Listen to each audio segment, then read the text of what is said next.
Hello ladies and gentlemen, welcome back to my channel. Thank you so much for clicking on this video on the C-ship shape. Today we are just going to do a really quick fire 5-minute what to expect in your first week of level 2 personal training.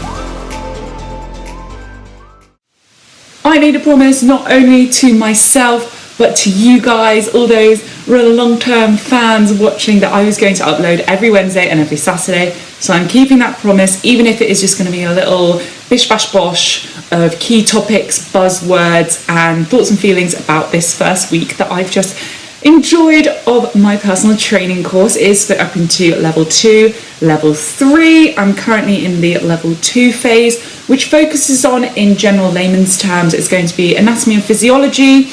That's essentially like your body and its relation to exercise.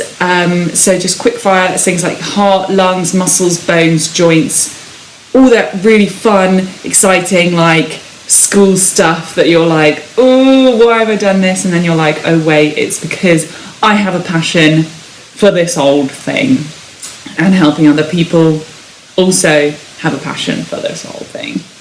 The body. A secondary part, and obviously the two do go hand in hand, is then the actual process of how to deliver and perform as a fitness instructor. So that's going to be taking clients through a gym induction, a personalized program, not necessarily being a personal trainer, but you can give them a 12-week training program.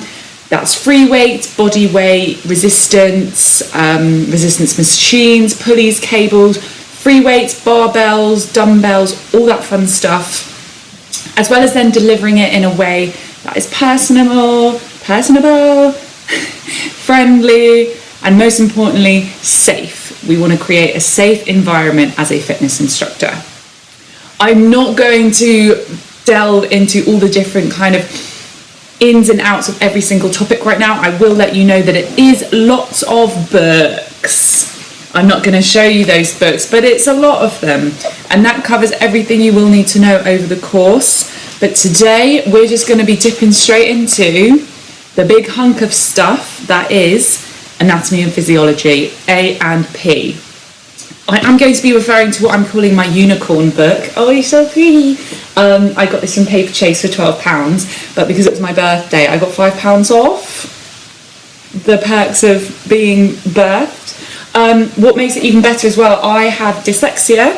Along with my dyslexia, there's something like a facet of it called visual distress. So I get a little bit, I don't want to say confused, that's just too much of a general term, but I do have a little bit of an issue reading black on white. So I use a lot of yellow paper to aid me in my learning process. But this is like rainbow paper. I don't know, hopefully the camera picks that up. So that will again if you have dyslexia or any sort of like learning disability, that might ring true with you, that might resonate with you. If not, I might just seem weird with my yellow notepad. So I will be referring to this. I'm going to just quick fire off the top 8 anatomy and physiology kind of subtopics that we look into in relation to the level 2 fitness instructor course. At this stage of my journey, I'm going to keep it really like bish bash bosh, just talking about buzzwords, keywords, sort of just a generic, really generic quick fire. So if you get lost, don't worry. I'm going to be making videos on this for hopefully a little bit of time. So this is just a generic introduction. So, sorry if you do hear like flickering of pages. I have 2 different notebooks that I will be referring to. So number 1. Circulatory system. So that's going to be your heart. That's going to be the cardiac cycle. That's going to be how blood moves through the heart. That's going to be hypertension, things like blood pressure and blood pressure classifications. That's fun. And then relating it to things like the different tables, for example, from NICE to ACSM to assess things like hypertension, prehypertension, optimal and normal blood pressure. Talking about arteries, veins and capillaries, we're talking about heart rate, stroke volume and cardiac output. And finally, we're just talking about the heart in general and its relation to exercise. Next, the respiratory system. So this is essentially everything to do with breathing and the lungs. So we learn about what goes on in the lungs in terms of gaseous exchange and diffusion of CO2 and oxygen, as well as the key muscles that are in charge of breathing, responsible for breathing, which would be the diaphragm and the intercostals. We look on the respiratory tract, so sort of the process from breathing air in through your nose, and then you go through the pharynx, larynx, trachea, bronchi, bronchioles, alveoli. We then look at diffusion, gaseous exchange. Again, we talk about the percentage of oxygen, CO2 and nitrogen in inhaled and exhaled air. We also then talk about the breath cycle, so how many breaths the average person will do in a minute. Again, buzzwords. I'm making it sound so simple. Maybe it is, maybe I'm just in my head. Moving on to the skeleton. So the skeleton, we want to learn about what it does, the 5 functions of the skeleton. We're also looking at the axial and appendicular skeletal views and bones, and then we're looking at things like the pelvic girdle, the shoulder girdle, and the spine. We're learning about the 5 categories of the spines. So that's going to be your cervical, thoracic, lumbar, sacral, and coccyx. We talk about the structure of a long bone. Actually, before that, the classifications of bones. So long bone, short bone, irregular, and flat. This is funny, I'm like reading it from it. We learn about the bone growth, so that's going to be ossification, osteoclasts, osteoblasts, all that fun stuff, especially with the implication for young people under 25. We look at extreme curvatures of the spine, whether that be lordosis, kyphosis, or scoliosis. Moving on, again, another topic is going to be joints. So we are looking at the types of joints. So that's going to be gliding, hinge, pivot, condyloid, saddle, and ball and socket. Sorry, I keep looking down. We're then looking at classification of joints, which is going to be slightly movable, immovable, and freely movable. We then look at synovial joints, or synovial, depending on how you pronounce it. So that's going to be the structure and things like the synovial fluid, synovial membrane, all that fun stuff. We look at anatomical terminology, so things like pronation, supination. No way. Anatomical terminology. This is like a little revision session for myself. A bit short, but that's going to be like proximal, distal, superficial, deep, all those sorts of words. Ooh, take a breath, loose.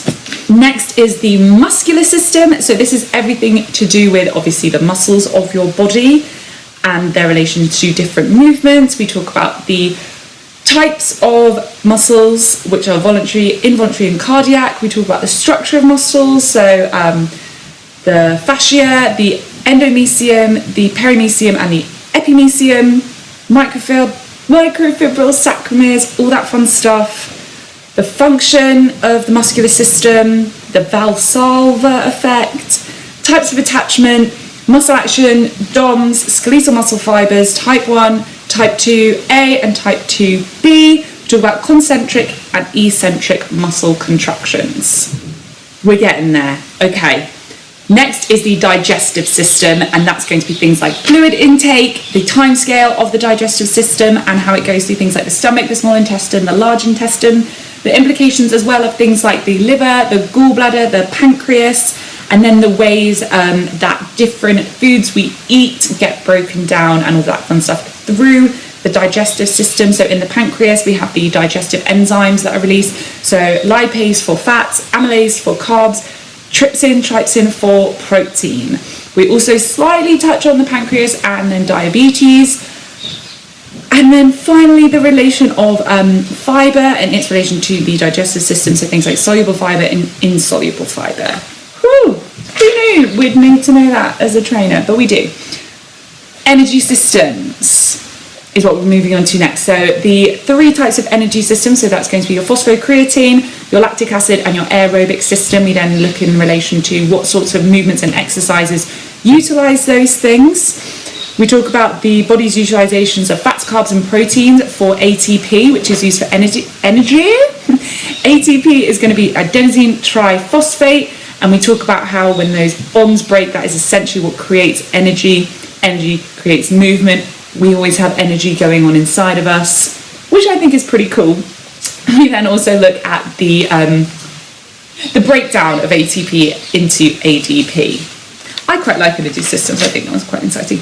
And finally, in this quick whirlwind word vomit extravaganza, we have the nervous system. This is going to be related to your central nervous system, your peripheral nervous system, which then breaks into your somatic and autonomic, and then your autonomic nervous system, which then branches into your sympathetic and parasympathetic nervous system. Diagrams are great. We then talk about how that then relates to different things in exercise and different body adaptations and all those fun things. We also talk about motor unit and motor unit recruitment, things like the all or nothing theory / principle. We also look at nerve impulses and motor neurons, so you have to learn like the structure of a motor neuron, so things like the nucleus with the dendrites and then the axon, and how it then is in charge of making muscular contractions. And finally, the central nervous system and how it relates to the brain and the spinal cord, and things about how like the spinal cord is protected by the vertebral column and things like that. Take a deep breath. That doesn't sound too scary. And we've been going over it for, I guess, the last 5 days.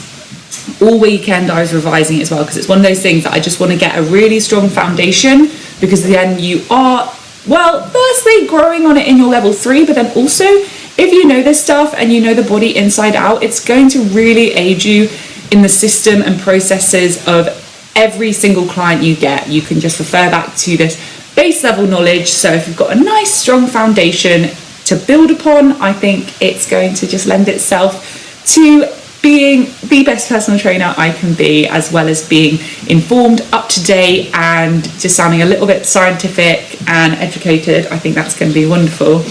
And I love just knowing little facts like this. I think education, even as an adult, is very, very important. Oh.